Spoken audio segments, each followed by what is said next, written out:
আপনারা কি জানেন যে মিরপুরের মধ্যে এক টুকরো গ্রাম আছে?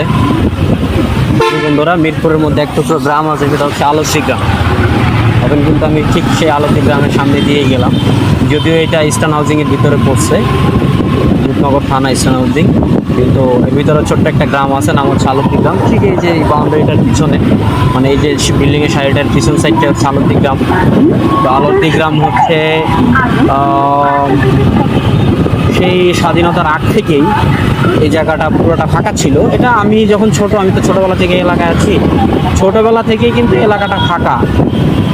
আমি ছোটোবেলা থেকেই ফাঁকা দেখে আসছি। এখন অনেক বাড়ি টাড়ি হয়েছে, এখন বিল্ডিং টিল্ডিং হয়ে একবারে একটা আবাসিক এলাকায় রূপ নিচ্ছে, কিন্তু এটা কিন্তু একটা মানে গ্রাম ছিল। ছোটোবেলায় আমরা এখানে আসতাম, তখন এখানে মিরপুর 12 নম্বর ক্যান্টনমেন্ট আমাদের ছেলে বেরিয়ে আসতাম।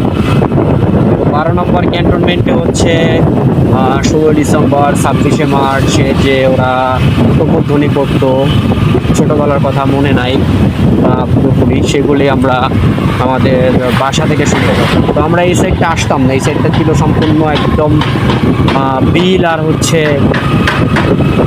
ফাঁকা জায়গা। তো বিলগুলি তখন বালি দিয়ে ভরাট করতেছিল। বেরিবাদের যে নদী, ওই নদীর সাথে এটার একদম সংযোগ ছিল। এখন সব ভরাট করে দিয়ে এখন আর কোনো সংযোগ নাই। এখন জাস্ট ছোট ছোট নালা আছে, রাস্তার নিচে দিয়ে ড্রেন আছে, এগুলো দিয়ে পানি যায়। পানি গিয়ে সেই আমাদের বেরিবাদের পাশে যে তুরাগ নদীতে গিয়ে পড়ে।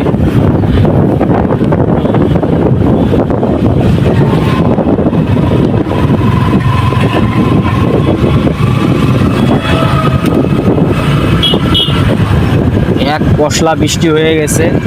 এই যে আমার এই পাশে দেখতে পাচ্ছেন, এটা হচ্ছে পল্লবী সাইড, মিরপুর 12 পল্লবী। আর এই পাশটা হচ্ছে দেওয়ালের, এই পাশটা হচ্ছে ক্যান্টনমেন্ট।